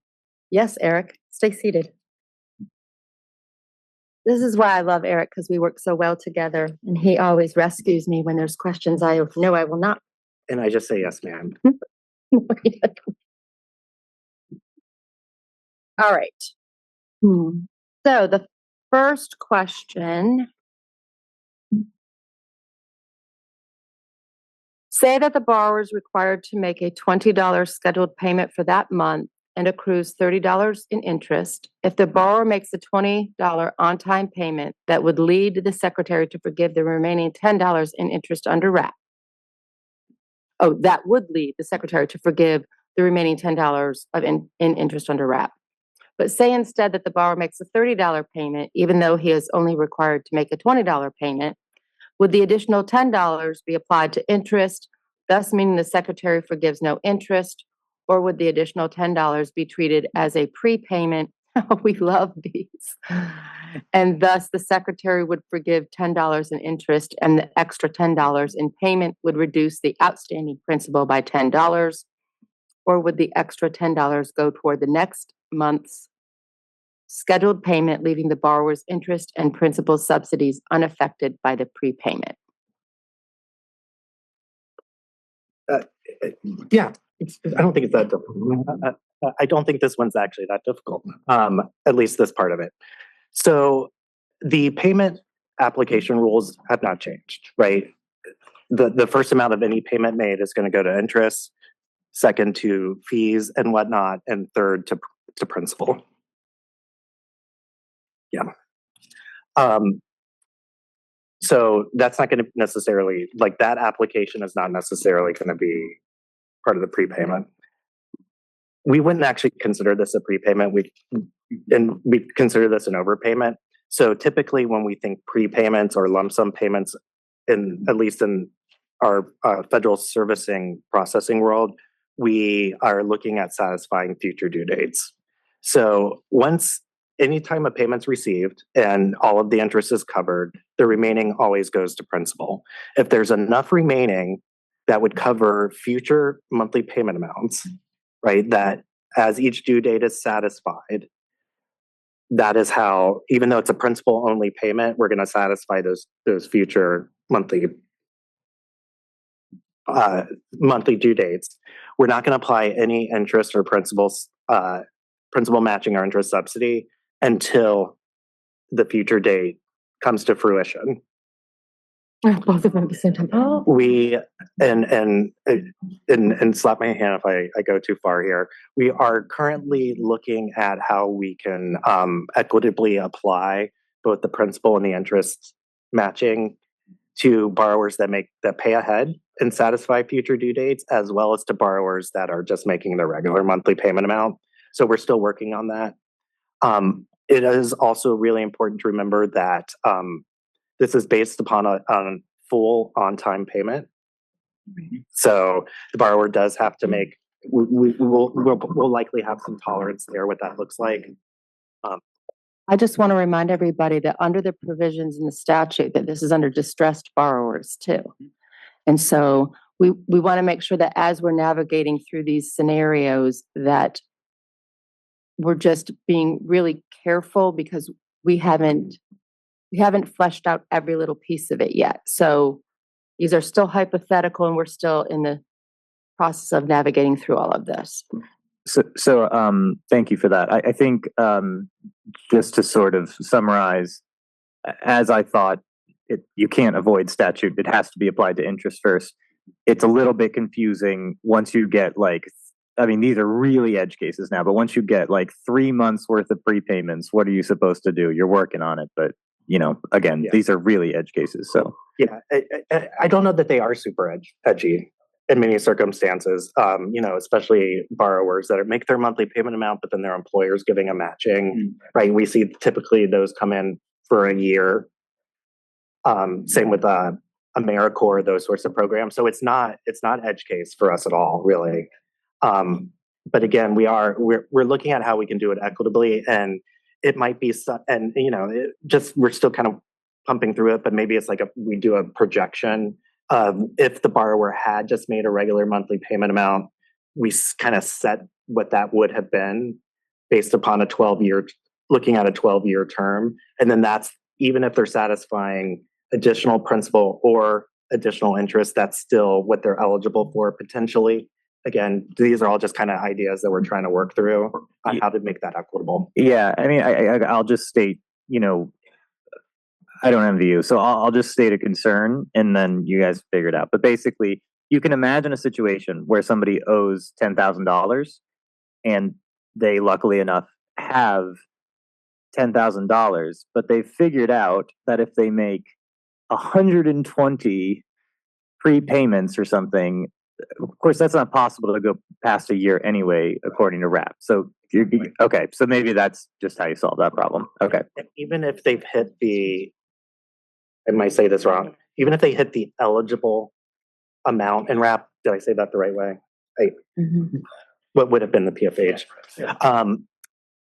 Eric, can you point the microphone a little closer to you? Thank you. Yep, thank you. So even if they hit the cap on RAP, we would still only look at that in 12-month increments because we are required, even if they're at that level, the law requires us to recertify them, especially if they have, we're required absolutely if they have consent. We're not required if they don't have consent, but we want to maintain equity for those borrowers and would treat them the same. I think it's also important to remember that these are provisions for distressed borrowers. So the odds that, you have somebody on the extreme edge case who's capable of making 120 prepayments is relatively slim. I mean, earlier we were talking about, borrowers who struggle to make $5 payments. This is kind of in that same world. We don't really expect these to be hugely, taken advantage of in terms of prepayments. There'll still be edge cases, but for the most part, it should work itself out with the limits that have been imposed already.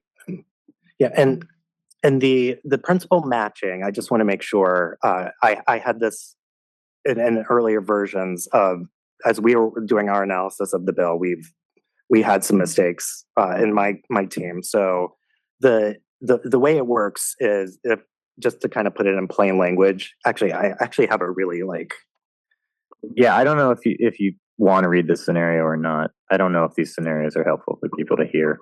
Probably not. You don't have to if you don't want to. Up to you.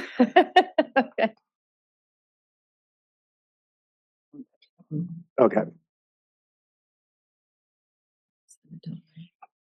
No, it's just words. I want to make sure I use the same words.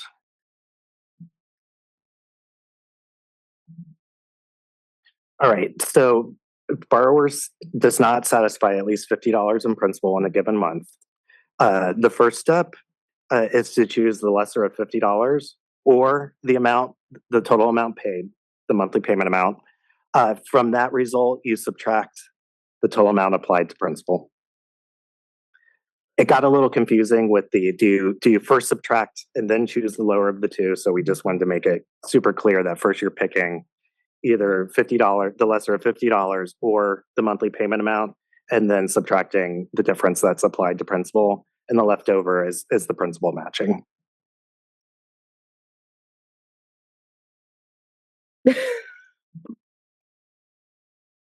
That maybe just so I can follow. Sure. So let's say the monthly payment amount is $30. There's $10 in principal and $20 in interest. Borrower makes that on-time payment. $20, of course, goes to interest. $10 goes to principal. So first, we're going to choose the lesser of $50 or the total amount paid. So $30 is obviously less than 50, and then subtract the amount that went to principal, which gives us $20 in principal matching. Borrower, got $10. You're saying the borrower pays $10 and you're going to give $20 in principal matching? Sorry, the borrower paid 30. They paid $10 in principal and you're going to give them 20? Mhm. So 20. So the secretary is going to give 10. Yes. I'm sorry? The secretary is going to give 20? Yes. No.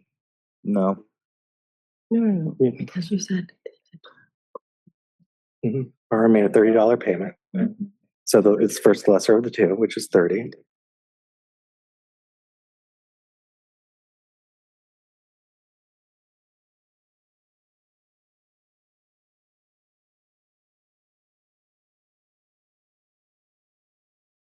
So I think we might need to. I am almost certain this is not the intent of the law. So if we'll have to read this text really carefully, and if you're right, then you're right. But the intent of the law was definitely for the secretary to match the principal payment. So if you're saying that your reading is allowing them, is that the secretary is doubling the principal payment? That's just in this scenario that it's a double. It should never happen. No. Yeah, he's right. So let's go back to it, maybe. Does that sound okay? We will take that one back Okay. and take a look at that just to make sure.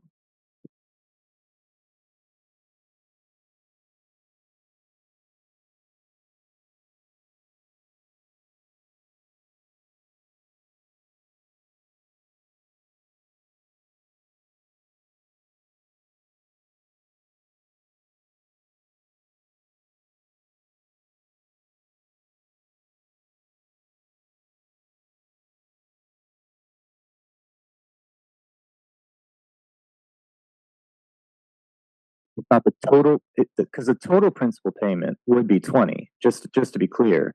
So I thought it was the other way around. Eric, if you could use your microphone. you're saying that Did I say it backwards? In my scenario, the borrower had $20 in interest and $10 in principal. right. And so the total principal payment should be 20, which means that the secretary is matching 10. I will let my policy colleague Okay. Oh, no. Yeah. discuss the statute. All right. but- All right. but Yeah. That's my reading. So the statutory language is quite specific, right? It is, I can't read this because I don't have my glasses on. Outstanding principal balance by less than $50, the secretary reduces such total outstanding principal of the borrower by the amount that is equal to the lesser of $50 or the monthly payment made minus the amount of the monthly payment that is applied to such total outstanding principal. So if in Eric's scenario, it was a $30 payment, right, it's less than 50. No, go ahead. What were you thinking? Sorry, where should I pull up the language that I should be looking at so that I can track exactly what you're gonna say? Because the 50 should not be related to the payment. The 50 is related to The lesser of $50 or, right? So- 150 or the monthly payment minus the amount of the, So can you just direct me to? yeah, let's the- pull this up on the screen. Okay. It's 455Q. You guys pull up the statutory language in 455Q, please. Q2. Q2.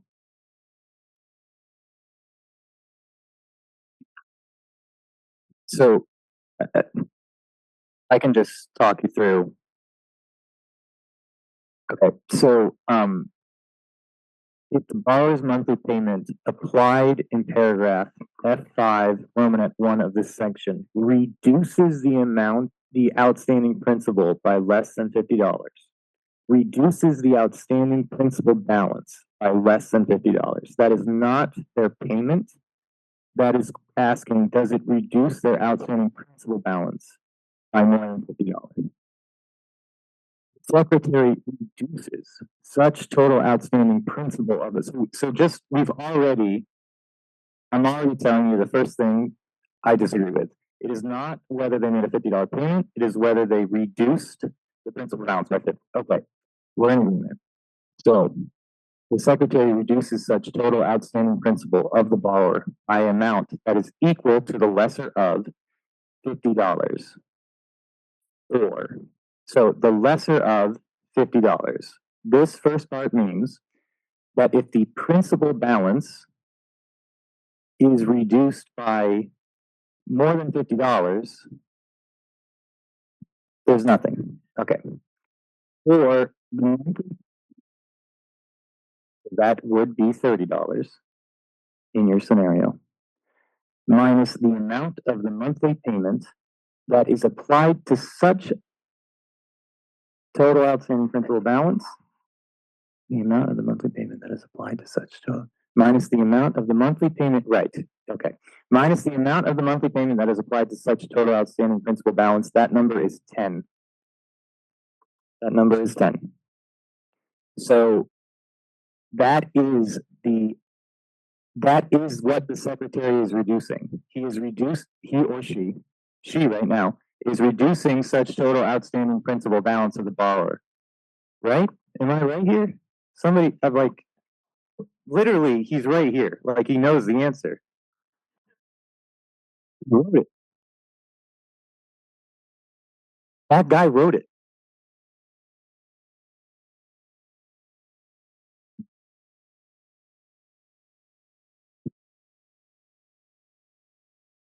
We should have we need to do a caucus real quick, a 5-minute caucus, just the department and Jeff, who else do you want? And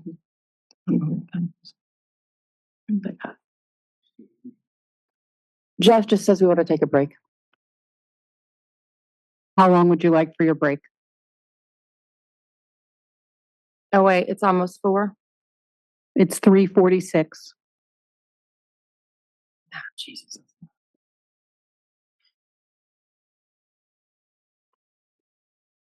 I mean, we can talk about it tomorrow. Like, you guys want to figure it out after the formal session? We're not going to talk about this the rest of today because I do have one regulatory provision that I would really like to get through in the last 10 minutes, or however many minutes we have. I need to confirm, Anne Marie, I was going through, first of all, Eric, thank you so much. We appreciate. We get the chair.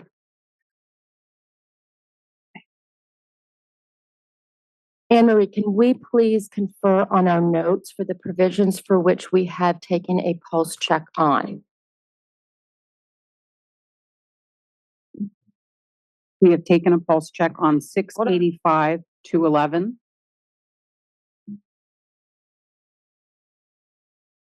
Correct? 219, Mm-hmm. 221, Mm-hmm.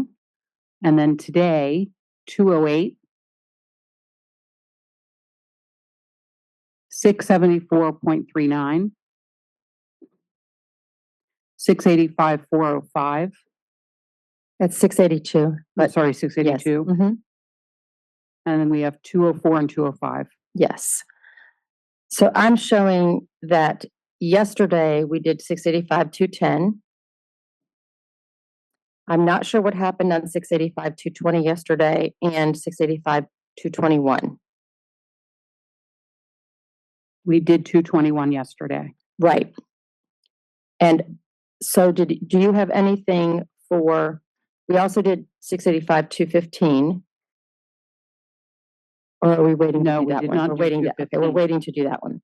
So 685, 220. We did not do 220. Okay, so that's where we're gonna go right now. Because that's what I thought. If we could pull up 685, 220, please, on the screen.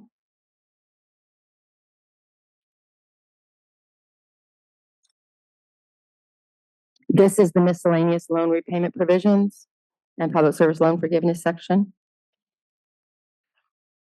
And can you go into 685, 220 for me? Okay.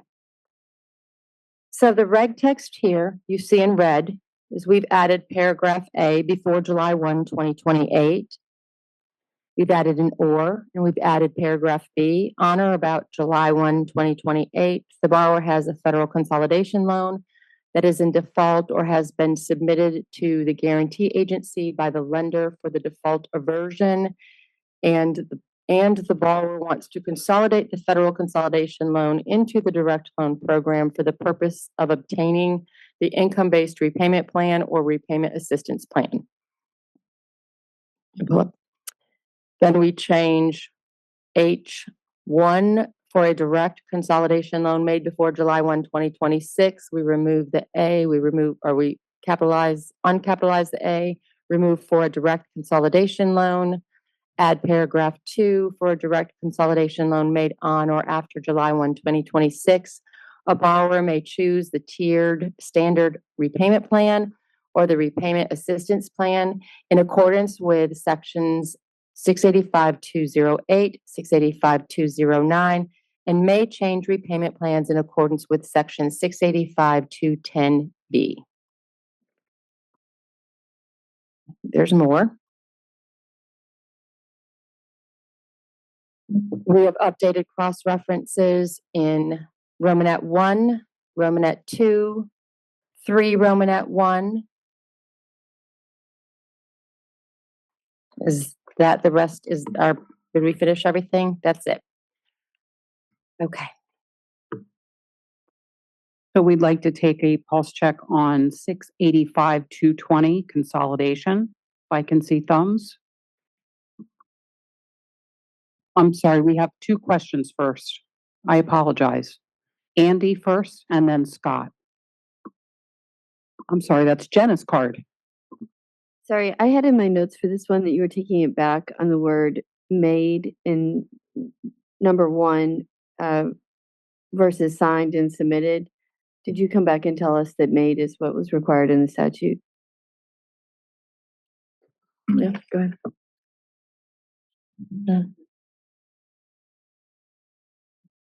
No, go. Yeah, we looked at this one, I believe. So I think we ultimately decided that made here definitely needs dispersed. Yeah, on or after. But thank you for reminding me. I forgot we had looked at that one. That was early in the week. So does that make sense? Or So made means dispersed, but we're saying made. yeah, made, but yeah, it's dispersed because that's when the loan itself is made, right? It's actually given out. So Tamar.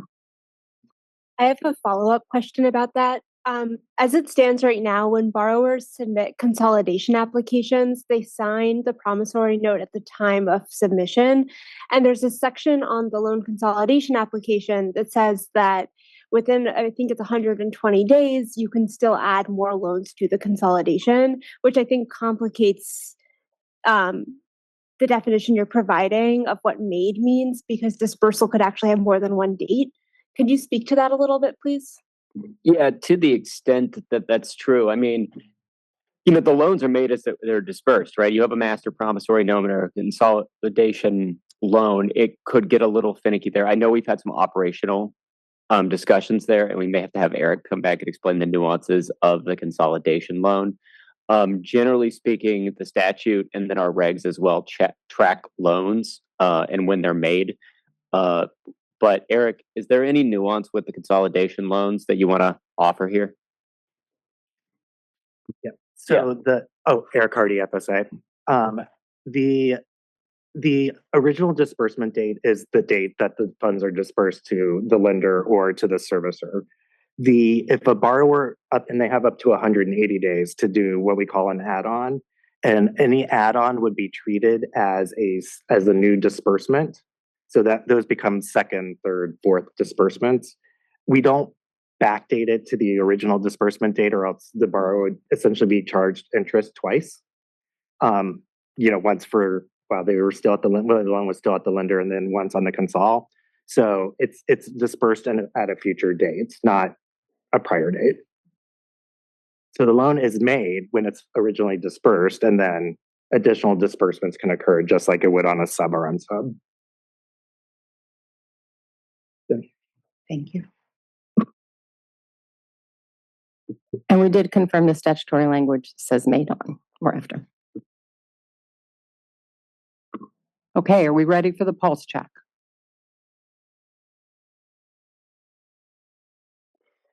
All right, we're going to check then on 685-220 consolidation, if I can see thumbs.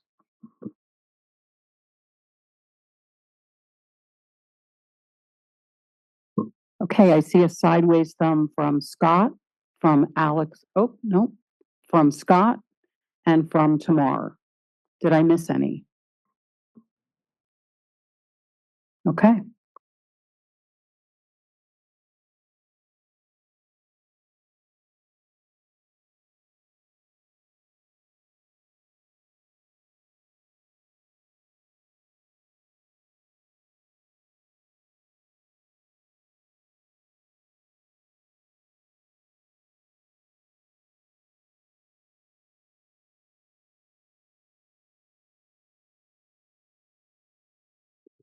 Tammy? And then Jenna? Oh, let Jenna go first. Okay, Jenna. I was just going to ask for the sideways thumbs. If you wanted to share, I would like to understand your sideways. I think we have the same concern, but would you mind voicing it? Or? Yes, I think the concern is that there's so much that's outside of the control of borrowers in terms of designating the date that a loan is made as the date of dispersal, as opposed to the date at which the application and note are signed. Because we know that there are many delays in servicing, and that it's completely conceivable that somebody would submit a loan consolidation application in February and that they might not get a dispersal until August. The statute is extremely specific, and it says we can't change the statutory language. So we're locked into that. But I believe, if I'm not mistaken, Eric had already said that in situations where there's extensive delays, they do look at those circumstances and make concessions for that. Eric, did you say something about when an application is received and it's not processed?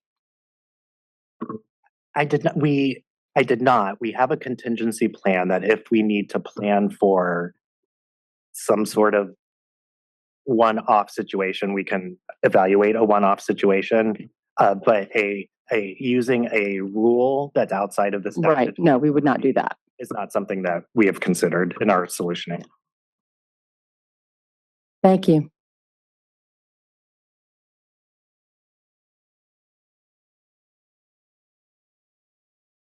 Tamar? Thank you. I just wanted to thank Eric for sharing that. I think that's really helpful. And to the extent that more information around that could be provided, I think that would help us understand, what is possible as we move through the rulemaking, so that perhaps we can reach consensus with more information. Thank you.